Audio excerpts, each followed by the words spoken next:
The DFS Down Under show is back for round one of the AFL season. Big game tomorrow evening, Thursday night, Richmond versus Carlton.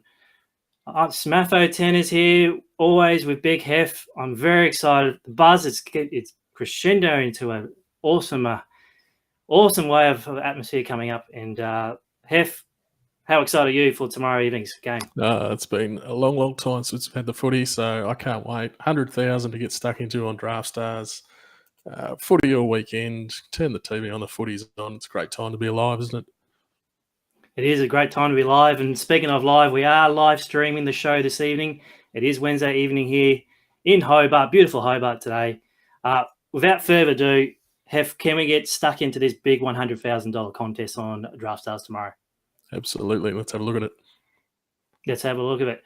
Okay, so Richmond versus Carlton tomorrow evening, 7:20 p.m. start. Obviously, Richmond are heavy favourites with a 36.5 line. The teams came out this evening with Tom Lynch actually being named in the forward pocket. For Carlton, no Cruiser playing in the ruck for Carlton. So 6 debutants for the team, including big names such as Setterfield, Sammy Walsh, Big Gibbons, Mitch McGovern, and obviously Nick Newman. And also the little Collingwood trader in Fossolo is also joined Carlton. Hef, we've got this clear space this evening to talk about this game, so let's deep dive this particular matchup and let me know your initial thoughts for this particular matchup straight up. Initially, I always think, why do we start with Carlton Richmond? Like, couldn't we get a better game to start with?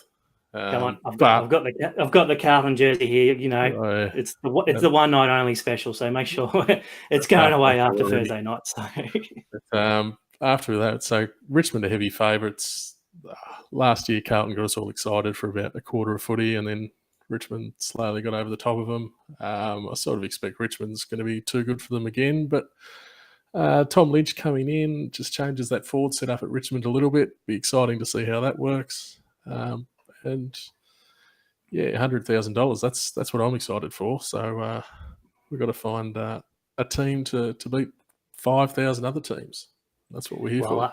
That's what we're here for. And myself, I've got my $20 ready to go. I've got one entry going to line up tomorrow, so I haven't actually tinkered and confirmed what I'm going to do tomorrow, but I'm looking forward to chucking in a $20 entry, and I might slip in a little single entry and a couple of head-to-heads. You know, that's $40. That's enough for me for tomorrow.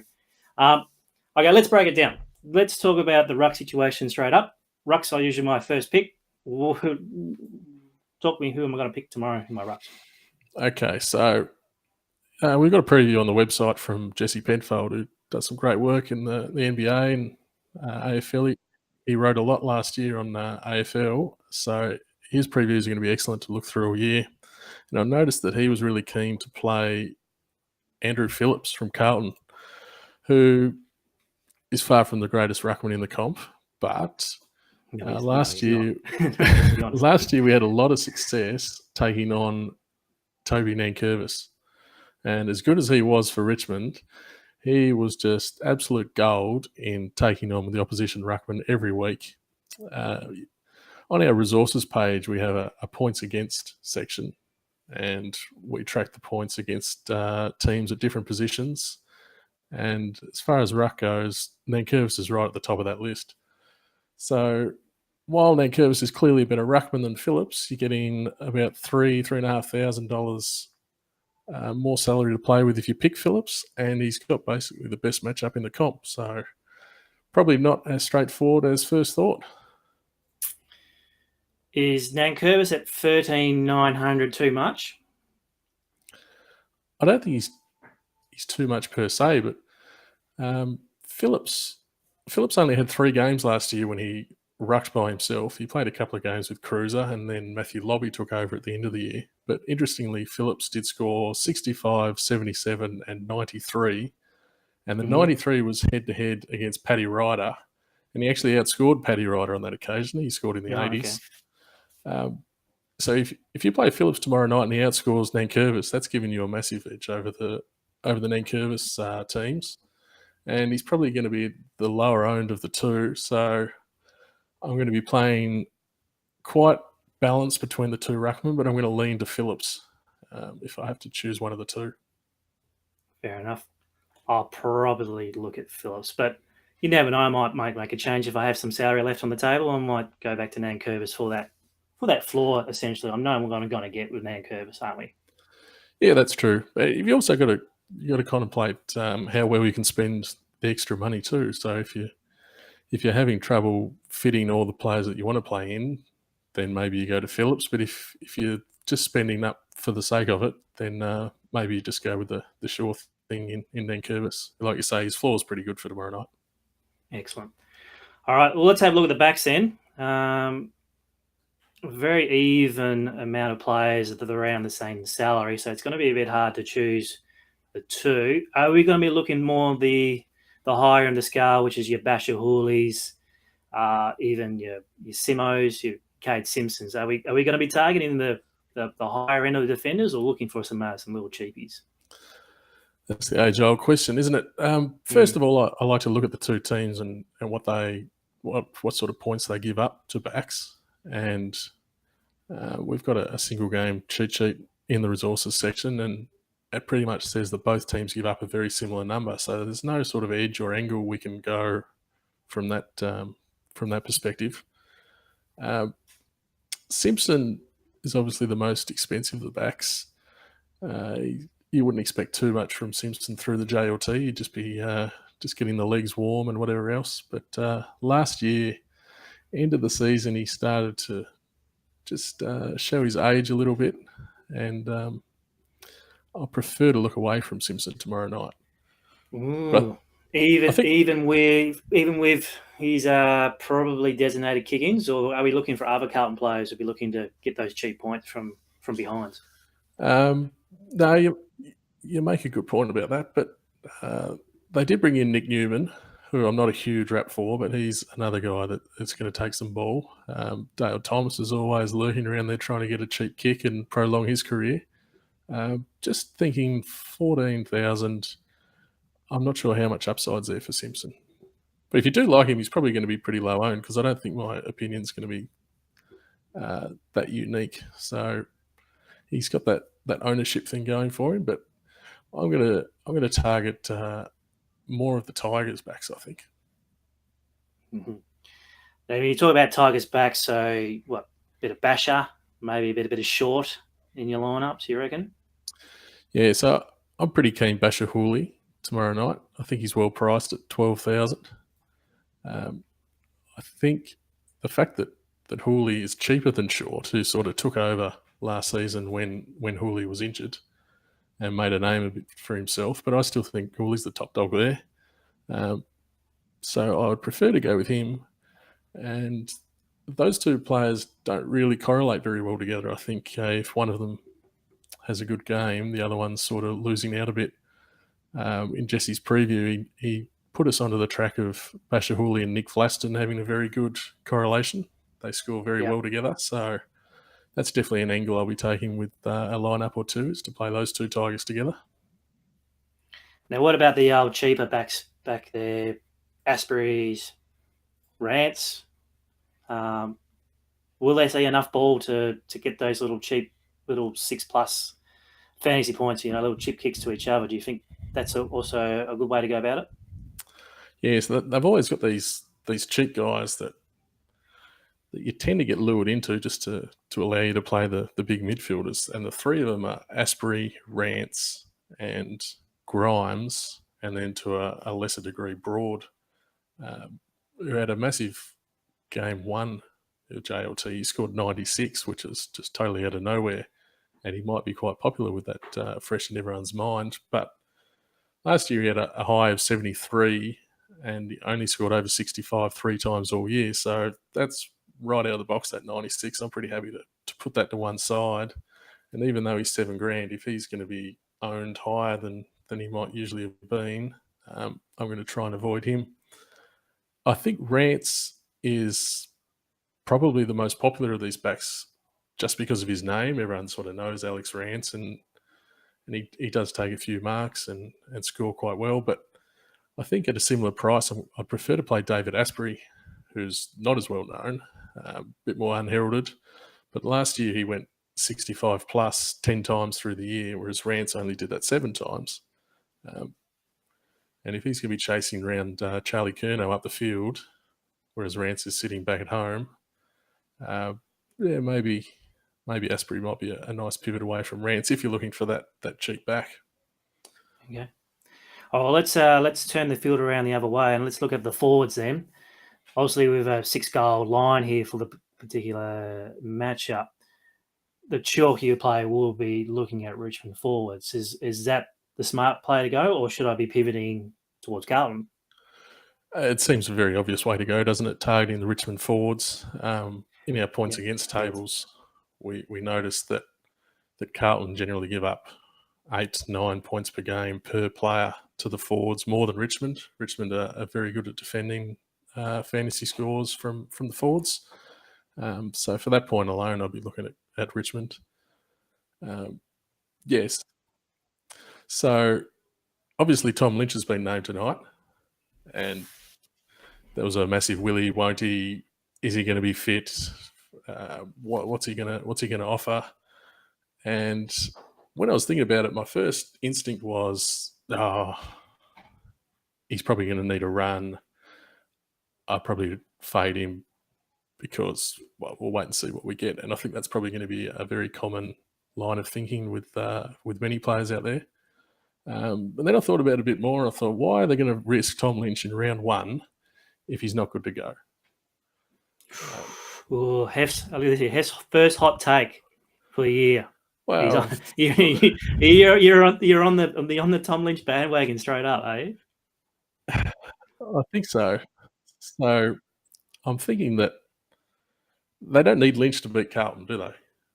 And well, they don't. But when he actually plays against Carlton, his recent stats have been pretty good. He's feasted on them multiple times. He has. So he's played him 7 times when he was at the Gold Coast. He's turned up 4 times. He's gone 120 plus 3 times. He's kicked bags of goals. And that was playing for a basket case of a club. And now he's coming to Richmond, who everyone knows Richmond have got this miles open forward line. And they're talking that the Smalls, that's where they just thrive. They got Smalls run around everywhere. Jack Rewald's been getting up the ground a bit the last couple of years. It's probably going to be Liam Jones back there. And how nervous do you think he's going to be with bloody Tom Lynch running around in an absolute paddock of space and the ball just constantly coming in? And he's only 11,000, and you might get him at low ownership for one of the few times all year if he comes and plays as good as we know as he can play. So, yeah, maybe Tom Lynch. I like it. I like the Lynch pick. I'm going to be keeping an eye on that one. What about any other forwards? Possibly, are we looking for Jack Rewald to kick a big bag of goals, or are we thinking he's going to be just hindered by his teammate in the forward line? Yeah, he might just be sending it into Lynch, and +6 for Rewald down to a +12 for Lynch. We're not going to be able to keep up with him there. The thing about Rewald is he was very consistent last year. He had a ton of scores between 80 and 100, but he very rarely went much over 100. He had the big 190 against Gold Coast, and he had another 130 in there against Sydney. But the rest of the year, around the 80 to 100 mark, he's priced at 13,000. Maybe doesn't quite have the upside, especially now with Lynch joining in there. So I'd prefer to look at a player like Snags, Jack Higgins. Oh, Snags. He had a huge JLT. If it is a blowout, there's going to be no hungrier bloke on the ground trying to get his stats up than Higgins. 10,000, I think I'm a little bit worried that he got more midfield time in JLT than he might get tomorrow night, but I still think it's very possible for him to get 80 odd and there's 8x on his salary. And yeah, I'm pretty keen to play Higgins. All right. Let's look up the guts, the midfield. That's where we get our big scores from. Obviously, we've got our 2 superstars for each side of the team. Paddy Cripps, the highest salary player on the slate. And the 2017 Brownlow medalist in Dustin Martin looking to recapture that 17 form. Personally, is Cripps just too much money for this particular slate? Look, he's expensive and it's hard to return massive value at that $18,000 price. But these single game slates, sometimes you've got to chase the raw points. It's a concept I've sort of dabbled with in NBA on some of the smaller slates, dealing with blokes like Harden and Westbrook. You just get the big points and then build around them. Yep. So Cripps can go. He can go huge, as you tell me all the time, Matho. And one thing He about can go huge. Yeah, he's going to go huge. But this new 666, he's going to have an absolute park off the centre bounces. And if he doesn't get the ball from first use, he's going to lay the first tackle anyway. Yeah, that's true. And one thing Jesse pointed out in his preview was how vulnerable the Tigers are to the opposition's best midfielder. They don't tag. So in the resources section, we track the top 3 scores from midfielders and rank all the teams that way. And Richmond came up as giving up the 5th most points on that measure. So pretty clearly Pat Cripps is top 3 midfielder for Carlton, and Richmond might be happy for him to get as much as he likes and sort of clamp down on the other guys. All right, so let's talk about Dusty. Obviously, he's going to be very, very popular. He's going to probably be the first picked in everyone's sides tomorrow. Obviously, he might be drifting up forward as he usually does, feasting on the old Carlton's backs. Taught me not playing him tomorrow. Is there a way that I'm not actually going to be picking Dusty tomorrow? Apart from you don't want him to rip the Carlton side to shreds. No, well, I'm having bad dreams about it already. But anyway, go on. Well, 15,000. An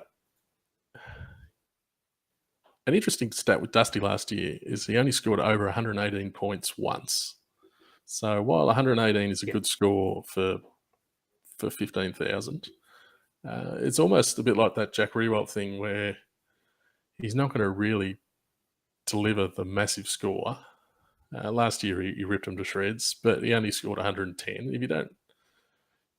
If you don't have Dusty and he scores 110, you're not really that angry with yourself. If you play him and he gets 110, then you're sort of happy, but it's not a make or break score. And I think he's more likely to score that than to go really big.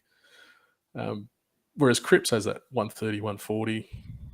I'd prefer to play Cripps over Martin and then go a bit cheap because we do have value options in the midfield. All right, so let's talk about that bit of value, possibly the rookies, the debutants for Carlton. Is there any of those particular ones that you'd be looking to squeeze in or actually build around, actually? Yeah, so Walsh stands out at 9,900. He's had a huge JLT and obviously he looks magnificent, but there are a lot of options at that same price. You've got Zach Fisher with a couple of seasons under his belt who's looking to get more involved in the midfield. He's around the same price. You've got Will Setterfield nearly $1,000 cheaper, who's got a year or 2 in the system at GWS. So he's around a similar price. You've got Petrevski-Seton, who's had a couple of years and maybe getting more midfield time this year, and he's at a cheaper price as well. So you have the option to sort of load up with all these lower price players through the midfield and then spend up at your other positions. But if you want to get away from Sam Walsh and what's going to be huge ownership, you do have a few options. All right. So obviously the big contest here in 100K on Thursday night, and obviously the game be won pretty much by Richmond, and I'll put this Carlton jersey away. What is your crystal ball? What are we looking? What's your game theory tomorrow to make sure that your particular lineup is going to be very high up the leaderboard tomorrow? What's going to go right for you tomorrow in your crystal ball? Okay, Phillips is going to beat Nankervis, and Walsh is going to have no more than 70, and the winning lineup is going to have one of those other midfielders that outscores Walsh. That's what I'm going to look for. Look, my crystal ball, we'll kick the first 10 goals and then hold on and win by a point. That's it's still broken. Ambitious from You've got to get that sorted out. Very. I might have to go buy a new one. Okay, so as you mentioned, Jesse's preview of the big matchup is on the DFR website, and if you actually go down towards the bottom of the article itself, you'll find the DFR Dragon has provided his picks for the particular matchup itself. Dragon's gone the first goal scorer for Jack Riewoldt. Kind of makes sense. He's up forward. Richmond's happens a lot. Pretty good. Happens a lot. So let's jump on Jack. Carlton at 36.5. I love the Dragon here. He thinks he's going to be a bit tired in 6 goals. So Are you sure you're not the all Dragon? aboard on that. Oh, hey, I might have a little word to him. Paddy Cripps, as he said, I think we're on the Paddy Cripps train here. 35 plus disposals or more. And any other result, wire to wire. Talk me why you think the Dragon's gone that. Dragon's been drinking, has he? No, maybe Carlton, maybe Richmond will take a while to get going again. They'll try and learn what they're doing with Lynch. I don't know. Good luck to the Dragon there. But yeah, well, we'll keep an eye on the Dragons' picks throughout this year. So make sure you keep an eye out for his picks on our articles throughout the season. Obviously, more previews will be coming up for the remaining games in the first round of the AFL. Obviously, Carlton, Richmond first up Thursday, but more of a big fantasy game Friday night will be Geelong playing Collingwood, one of the two bigger fantasy scoring sides here in the competition. The preview will be going up pretty much, I reckon, either tomorrow or Friday morning. The initial thoughts, give us a little early mail here for us viewers of the show this evening. Well, the one player that I saw looking through the pricing and the salaries was Brendan Parfitt. $9,800. You got all the talk of Ablett playing up forward. Mitch Duncan's chasing kicks down back. Joel Selwood, they were flirting with him in different positions. I think he'll be in the middle Friday night. But I think Brendan Parfitt's going to get more time in the middle this year. He's got massive upside. He had 130, 140 in a game last year. He's proven to be able to turn up. 9,800. I think he's a great play on Friday night.